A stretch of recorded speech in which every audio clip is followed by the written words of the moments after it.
नमस्कार विद्यार्थी मित्रांनो, इयत्ता 10वीचा निकाल कधी लागेल याच्या तारखेच्या संदर्भातली ही बातमी मित्रांनो आपण बघूयात. जरा इथे या साम टीव्हीच्या वृत्तवाहिनीवरती ही बातमी आलेली आहे 10वीच्या निकालाच्या संदर्भात. तर ही बातमी जरा आपण नीट बघूयात. इथं 12वी आणि 10वीच्या निकालाच्या तारखा काही देण्यात आलेल्या आहेत. तर आपण 10वीचा निकाल नेमका कधी असेल ही तारीख तुम्हाला या ठिकाणी इथं आता तुम्हाला स्पष्ट होईल. तर आपण अगोदर ही बातमी बघू आणि नंतर मग आपण तारखेचा विचार करूयात. तर बघूयात प्रथम ही बातमी. एक महत्त्वाची बातमी विद्यार्थ्यांसाठी, 10वी 12वीच्या विद्यार्थ्यांसाठी सगळ्यात मोठी बातमी.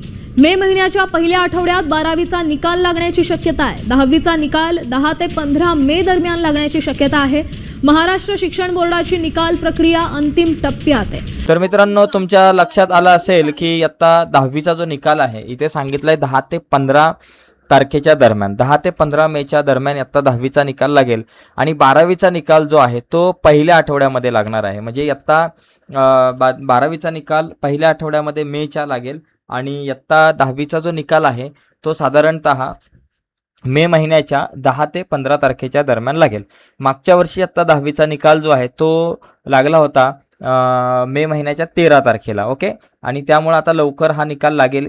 या वर्षी सुद्धा मे महिन्याच्या 13 तारखेच्या दरम्यान, 13 ते 15, मला तर वाटतं 15 तारखेच्या आतच निकाल लागेल. त्यामुळे काळजी करायची गरज नाही आहे. पण निकाल लागण्याच्या अगोदर मित्रांनो काही गोष्टी करून घ्या. इयत्ता 10वीचा जर विचार केला, 10वीचा निकाल लागल्यानंतर ॲडमिशन प्रक्रिया सुरू होते दरवर्षी, पण यावर्षी लवकरच सुरू झालेली आहे.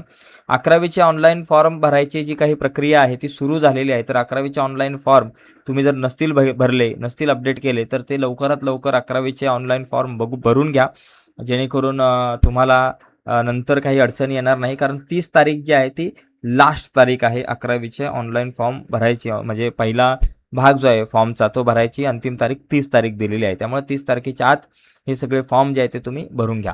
तर आजच्या चर्चेत तिथेच थांबूयात मित्रांनो. बाय सर्वांना, धन्यवाद.